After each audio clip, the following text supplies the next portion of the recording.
do nosso querido Grupo André Luiz, de muitas recordações, gratíssimas recordações.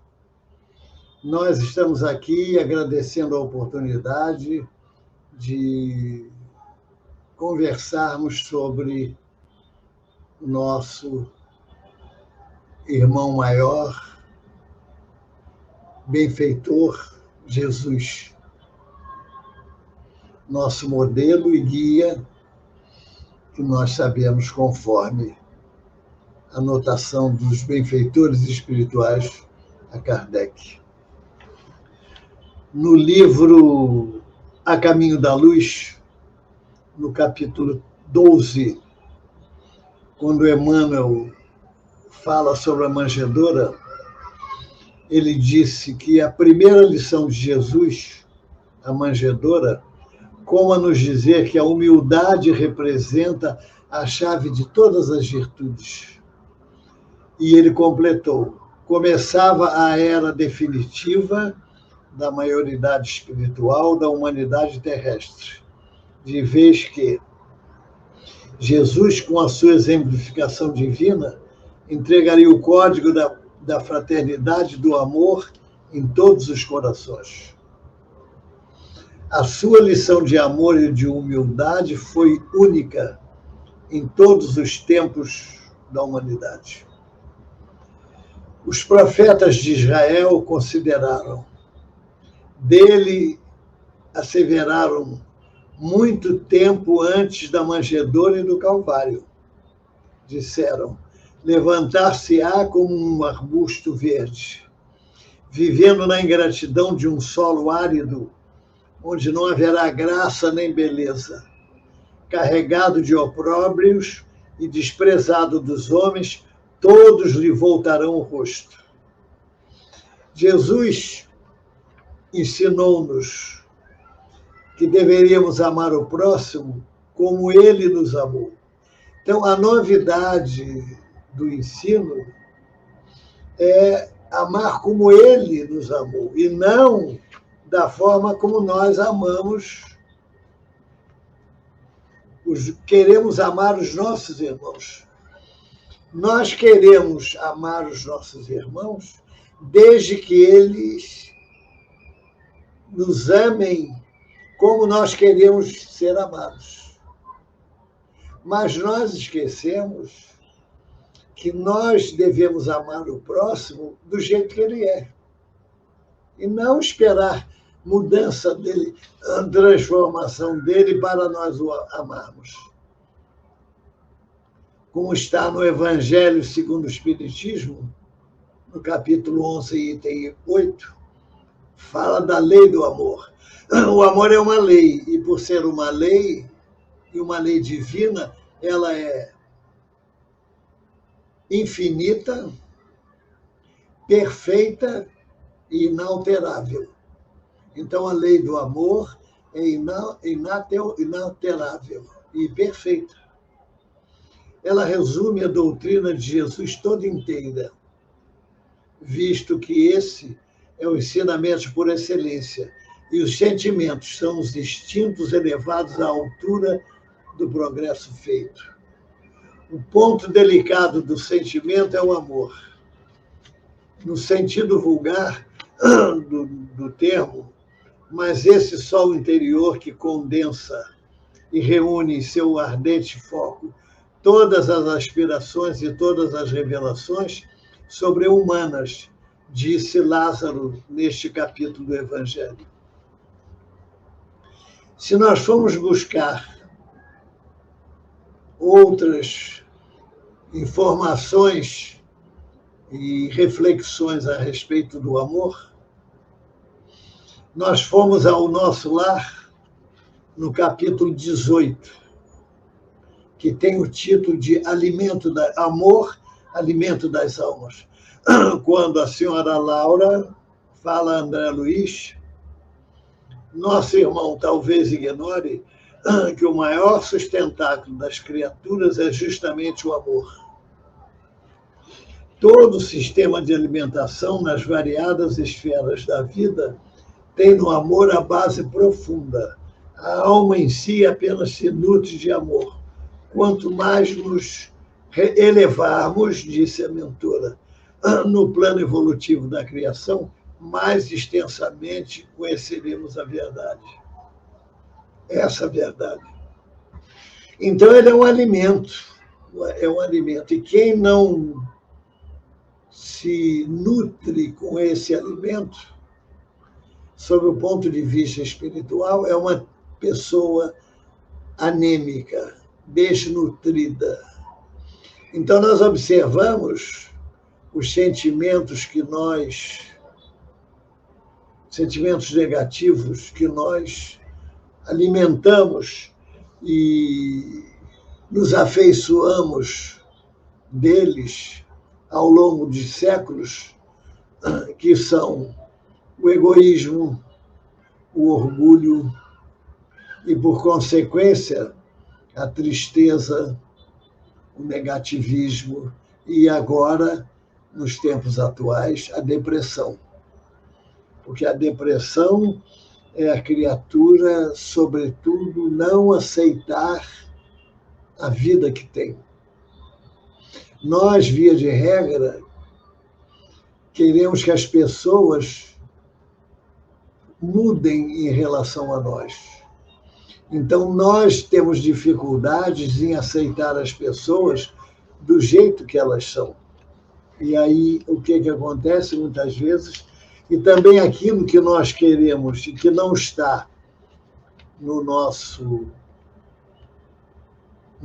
cadastro, vamos dizer assim, da reencarnação, porque a gente sabe que a reencarnação foi projetada por quem sabe mais do que nós, que são os nossos benfeitores espirituais.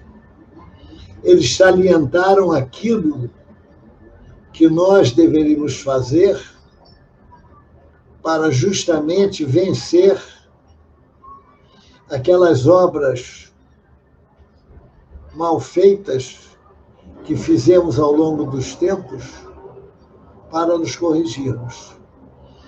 Então, ninguém nasce no lar errado, ninguém lá nasce na família errada, nem no lugar errado. Então, o nosso grande problema tem sido a aceitação. Por quê? A não aceitação dos problemas. Por quê? Porque nós amamos muito pouco. Nós não temos o amor dos corações. Porque se nós tivéssemos o amor no coração, nós aceitaríamos as pessoas do jeito que são. Vejam, os grandes benfeitores do ponto de vista moral da humanidade e evangélico, como o nosso Chico, como Jerônimo Mendonça, eram espíritos que sofreram muito. O Chico sofreu muito a indiferença das criaturas. E, no entanto, era uma pessoa feliz, era uma pessoa de bom humor, uma pessoa alegre. Jerônimo Mendonça também. Tem até um caso dele que é muito ilustrativo. Ele foi no cinema, ele ficava naquela cadeira-cama, quando ele ainda enxergava. Veio uma jovem, a luz apagou o filme. Começou uma jovem, veio apressada, não viu, esbarrou na cadeira-cama dele e caiu. Olhou para ele e disse: "Ô, seu enfermo infeliz!" Era para humilhá-lo. Onde eu vou, eu esbarro com você. Eu vou na praça pública, lá está você. Eu vou no parque de esportes, lá está você.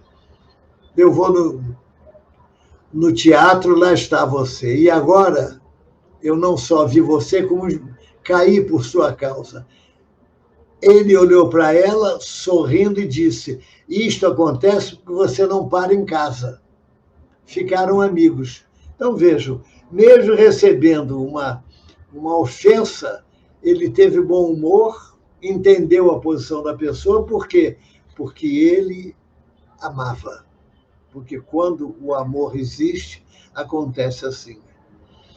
Então, ditoso é aquele que, ultrapassando a sua humanidade, ama com amplo amor os seus irmãos em sofrimento. Ditoso aquele que ama, pois não conhece a miséria da alma nem a do corpo. Está lá no Evangelho. O amor é de essência divina, e todos vós, do primeiro ao último, tendes no fundo do coração a centelha desse amor, desse fogo sagrado, assinala Fenelon no Evangelho. Meus caros companheiros, disse ele, meus caros condiscípulos, os espíritos aqui presentes vos dizem, por meu intermédio, amai muito a fim de serdes amados. E arremata Sansão no Evangelho, amai bastante para serdes amados. Então, vejo, é uma reciprocidade. Para que a gente seja amado, primeiro nós temos que amar. Nós amando, por consequência, nós vamos ser amados. E continuando com o apontamento do nosso lar. No fundo, o verme, o animal, o homem e nós, disse a senhora Laura, dependemos absolutamente do amor. Aprendemos em nosso lar que a vida terrestre se equilibra no amor, sem que a maior parte dos homens se aperceba. Então, vejo, olha só, se a vida... Por que há hoje nós observamos a violência, o desamor, os conflitos? Porque a vida das criaturas não está equilibrada onde existe o equilíbrio que sustenta no amor. Porque nós não amamos. E sem amor acontece isso que, infelizmente, nós estamos cansados de ver, de ouvir na humanidade inteira e no nosso Brasil. Deus permita que o homem possa utilizar o seu livre-arbítrio para que mais rápido o Brasil caminhe no rumo do coração do mundo, da pátria do Evangelho. Segundo Chico, dependendo do livre-arbítrio dos homens, esse planeta de regeneração pode iniciar em 99, no final do século. Os homens é que vão dizer se vão retardar ou se vão apressar a chegada, a entrada do planeta de regeneração, que não virá por decreto, virá pela mudança, renovação das criaturas. De quando em quando, disse a senhora Laura, recebemos em nosso lar grandes comissões de instrutores que ministram ensinamentos relativos à nutrição espiritual. E a ciência comprova há algum tempo que a falta de afeto é danoso para o crescimento e desenvolvimento cerebral das crianças. Mary Carlson, uma pesquisadora da Universidade Americana, numa visita ao orfanato na Romênia, surpreendeu-se com o silêncio que reinava. As crianças estavam apenas deitadas, sem emitir um som sequer. A pesquisadora descobriu que a falta de afeto físico causa uma liberação anormal do hormônio do estresse cortisol, ligado à estatura e a habilidades mentais. É a ciência, não é a religião, meus amigos. É a ciência que já previu essa realidade. A criança sente falta do carinho, do abraço, do colo. O abraço, nós nos abraçamos pela alegria de um acontecimento feliz, como o casamento, por exemplo, o aniversário. Nós nos fortificamos com o abraço, que é a troca de vibrações, quando perdemos um ente querido, que sentimos as vibrações de solidariedade, de reconforto dos nossos queridos irmãos, através do abraço. Então, o abraço é lei. E vamos ver, falamos na reciprocidade, indo no capítulo 24 do livro Os Mensageiros, André Luiz encontrou, é um capítulo que eu abro um parênteses, que digo que todo médium espírita deve ler, relata os efeitos da prece de Ismália em favor dos enfermos. Se nós descobríssemos o poder da prece, nós oraríamos muito. Às vezes, conversando com espíritas, simpatizantes e até alguns trabalhadores, quando indagamos se ele tem o hábito da prece, costuma dizer: eu tenho o hábito da prece. Toda noite, antes de dormir, e faz um parêntese, quando eu não estou cansado, eu oro. Não, você não tem o hábito da prece, eu costumo dizer. Porque a prece é de manhã, de noite e durante o dia, quando as circunstâncias pedirem. O que André Luiz falou? Comece o dia na luz da oração. O amor de Deus nunca falta. Então, André Luiz discorreu o que aconteceu em favor dos trabalhadores, partindo das preces da prece da Ismália. Disse ele: fixando instintivamente o alto, enxerguei maravilhado grande quantidade de flocos esbranquiçados, de tamanhos variadíssimos, a caírem copiosamente sobre nós que orávamos, exceto sobre os que dormiam. Depois partiam dos trabalhadores para os enfermos. Então vejam, não caía direto nos enfermos, porque eles estavam orando numa enfermaria de enfermos em nosso lar. Não chegava direto as vibrações da prece, produzidas pela prece da Ismália, não chegavam direto nos enfermos, e sim nos trabalhadores. Então, nos leva a considerar que o primeiro que recebe é aquele que ora, é aquele que faz a caridade. Depois, estes é que distribuíam para os enfermos. André Luiz salientou isso para que, com certeza, a gente possa refletir sobre o ganho que nós temos. É como disse o poeta: caridade se concebe por angélico alvará. Quem auxilia recebe acreditando que dá. No livro Caminho, Verdade e Vida, Jesus falando sobre o reino, Emmanuel disse o seguinte: mas agora o meu reino não é daqui. Está em João, no capítulo 18, versículo 36. E Emmanuel comentou: desde os primórdios do cristianismo, observamos aprendizes que se retiram deliberadamente do mundo, alegando que o reino do Senhor não pertence à terra. Ajoelham-se por tempo indeterminado nas casas de oração e acreditam efetuar na fuga a realização da santidade. Não é por aí. Se disserem que o reino está ali ou aqui, não creio. O reino está dentro de vós. E falando sobre os bons espíritas no Evangelho,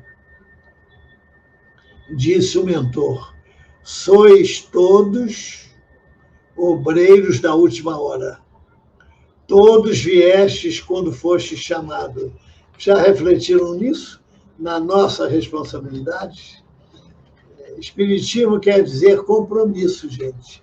Quer dizer compromisso assumido e acertado antes da reencarnação. A faculdade mediúnica e os outros instrumentos que a gente colhe nos ensinamentos espíritas, nós pedimos para que acontecesse. E no livro Ceareiros de Volta, psicografia de Valdo Vieira, disse o mentor: os espíritas são, na vida humana, precursores da moral que ilustrará o futuro.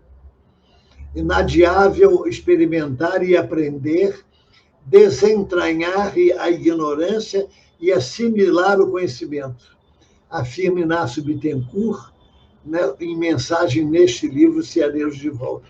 Então, vejam, nós somos os precursores da moral que irá vigorar no terceiro milênio, mas vai depender do nosso livre-arbítrio, do rumo que nós damos ao conhecimento espírita e, sobretudo, à prática espírita.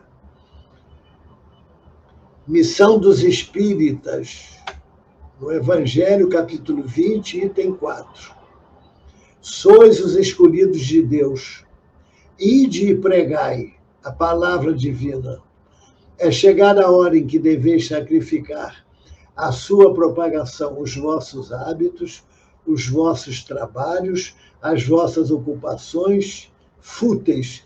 Gente, isso é um programa de serviço. Porque, olha, se preocupar com os nossos hábitos, com os nossos trabalhos materiais, com as nossas ocupações fúteis, é o que nós temos feito ao longo dos séculos, até chegarmos aqui. É o que nós temos feito. Porque, gente, viver como nós já vivemos é fácil. Não requer empenho, sacrifício. Agora, viver como devemos viver, aí é uma luta, é um desafio. E, normalmente, por que nós temos dificuldade? Porque o homem velho querendo prevalecer, querendo ficar, como disse Paulo de Tarso. O bem que desejo fazer, não faço. E o mal que não desejo fazer, faço. No livro Palavras de Vida Eterna, no capítulo 128, Emmanuel fala sobre o desculpismo. Disse ele, desculpismo sempre foi a porta de escape dos que abandonam as próprias obrigações. E ele alinhava algumas desculpas que são comuns os espíritas utilizarem para se afastarem dos seus compromissos. Sou muito jovem ainda, sou velho demais, minhas atribulações são enormes, obrigações de família crescendo, os negócios não me permitem qualquer atividade espiritual, os filhos tomam tempo, os problemas são muitos. E aí Emmanuel completa, são tantas evasivas que nos parecem que estamos à frente de grandes sofredores ou de criaturas francamente incapazes, o que não é por aí, não é por aí. Cairbar Schutel, no Ceareiros de Volta, falando sobre os espíritas, disse ele, o espírita não menosprezará execução de suas obrigações na sociedade perante o reduto doméstico e à frente das lides profissionais. Entretanto, não se desgastará, olhem bem, consumindo saúde, inteligência, tempo, oportunidades e recursos outros exclusivamente nisso. E eu vou repetir, não se desgastará consumindo saúde, inteligência, tempo, oportunidades e recursos outros, exclusivamente nisso. E ele arremata, viver como já vivemos outras vidas, ou a maneira daqueles que ainda ignoram a verdade, será sempre fácil. Somos convocados a uma experiência diversa e positivamente difícil, que conserva, no entanto, em si mesma a substância da felicidade. O tempo é um argumento que se ouve muito falar. É a falta de tempo. Não existe falta de tempo. Todos nós temos tempo. Gente, tempo é uma questão de interesse. É uma realidade. Nós temos o interesse, colocamos o nosso tempo de acordo com o nosso interesse. E disse o filósofo, tempo de sorrir, tempo de alegria, tempo de silenciar a crítica aos homens, ao governo, Ide e pregai, quer dizer, ide e exemplificai. É como disse Francisco de Assis. Pregai o evangelho incessantemente. Se for preciso, diga algumas palavras. Mas vamos fazer uma reflexão sobre o tempo. O dia tem 24 horas. Cada hora, 60 minutos. Então, são 24 horas vezes 60 minutos. Nós temos a nosso favor, ao nosso dispor, 1.440 minutos por dia. Já pensaram nisso? Agora vamos ver por mês. Se nós temos 1.440 minutos por dia, vezes 30, são 43.200 minutos por mês. Olha só. E por ano, soma 518.400 minutos. Em 10 anos de vida, são 5.184.000 minutos. Já tinham pensado nisso? Gente, nós somos ricos, porque nós temos essa riqueza em nosso favor. No Velho Testamento, encontramos 22 apontamentos sobre o tempo. E no Novo Testamento, nós encontramos 32 menções a respeito do tempo. Como nós falamos, o tempo é uma questão de interesse. Pesquisas já registraram que no celular o brasileiro gasta, em média, 9 horas por dia manipulando o celular. E o Brasil é o segundo país do mundo, segundo o levantamento da Electronics Hub, sobre essa estatística a respeito do tempo consumido no celular. O tempo médio diário gasto em frente à telinha da TV ficou em 5 horas e 37 minutos.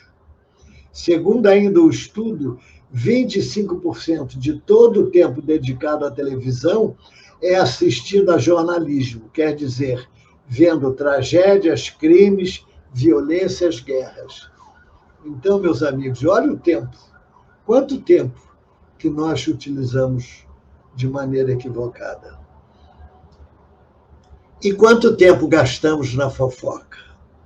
Na fofoca diária. Consumimos. Veja o que disseram os poetas. É uma coisa invisível, é monstro que não se toca. Nasceu no século XX, tem o nome de fofoca.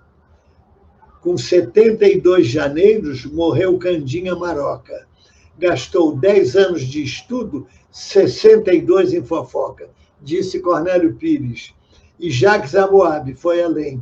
Na lembrança que me invoca da serpente sem juízo, reconheço que a fofoca começou no paraíso. E indo agora a André Luiz, no livro Obreiros da Vida Eterna, nas páginas 26 e 27, disse ele: é lamentável que se dê tão escassa atenção na crosta da terra ao poder do verbo, atualmente tão desmoralizado entre os homens. Nas mais respeitáveis instituições do mundo carnal, segundo informes fidedignos das autoridades que nos regem, a metade do tempo é despendida inutilmente através das conversações ociosas e inoportunas. Gente, isso foi dito em 1946. Somente nos referindo às mais respeitáveis, disse André Luiz. E ele arremata: toda conversação prepara acontecimentos de conformidade com a sua natureza. Vejamos, então, a nossa responsabilidade de vigilância e cuidado com as conversações feitas na casa espírita e em qualquer local. Todos nós somos responsáveis. Precisamos e devemos zelar pela boa conversação para assegurar o assédio mental do ambiente. Em nosso lar, em Obreiros da Vida Eterna, destaca André Luiz. Recebemos instruções para suprir todos os comentários tendentes. Não, aliás, retificando, é em Nosso Lar, no capítulo que fala sobre os obreiros. Recebemos instruções para suprimir todos os comentários tendentes à criação de elementos adversos aos júbilos da bênção divina. E André Luiz fala das palavras nas obras. Encontramos nas obras de André Luiz 29 menções dos benfeitores a respeito da palavra. E nós, gente, temos muitos de nós que somos espíritas pela segunda vez, como está no livro Ceareiros de Volta. Carlos Lomba escreveu: quanto mais a individualidade consciente mentalize o mundo espiritual numa vida física, mais facilidades obtém para lembrar-se dele em outra. A militância doutrinária, olha só, gente, a responsabilidade e a consequência das obras. A militância doutrinária, o exercício da mediunidade ou a responsabilidade espírita vincam a alma de profundas e claras percepções que transpõem a força amortecedora da carne. Os princípios espíritas, a pouco e pouco, automatizar-se-ão no campo da mente, através de reflexos morais condicionados pela criatura, assentados no sentimento intuitivo da existência de Deus e no pressentimento da sobrevivência após a morte, que todos carregam no imo do ser. Perseverar, meus amigos, é a receita para vencer. É aquela que nós temos que fazer. O que Jesus falou? Buscar e achareis. Quer dizer, para achar tem que buscar. E às vezes buscar envolve dificuldade. Aliás, sempre. Bater e abrir-se-vos-á. Nós temos que bater. Essa porta só abre por dentro. E para que se abra por dentro, a gente tem que chegar até lá. Pedi e obtereis. Agora, a gente tem que saber o que vai pedir. E ele fala, olha só, a receita do benfeitor. Daí nasce o valor inapreciável da leitura, da meditação e da troca de ideias sobre as verdades que o Espiritismo encerra e a sua consequente realização no dia a dia terrestre. Estudar e exercer as obrigações de caráter espírita é construir para sempre. Para sempre. Então, meus amigos, são essas reflexões que a gente podia trazer para esse ponto principal. Refletirmos sobre Jesus, modelo e guia. Porque nós podemos fazer o que Jesus fez, ele mesmo disse isso. Que poderíamos até fazer mais, mas depende de nós. E nós vamos encerrar essas ideias com uma página de Anália, que está no livro A Vida Escreve, de Hilário Silva, psicografia do nosso Chico Xavier e Valdo Vieira.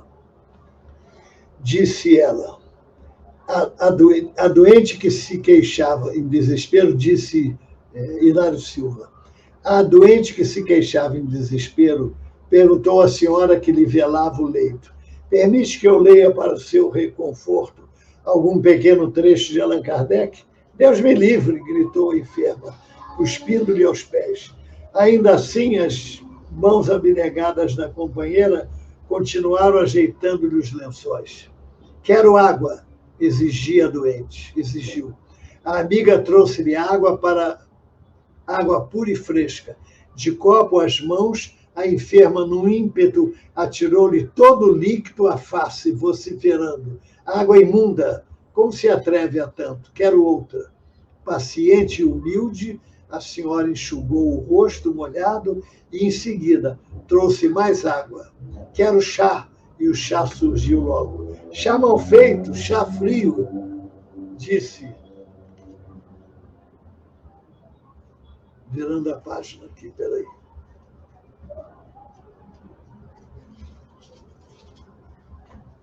Vamos lá.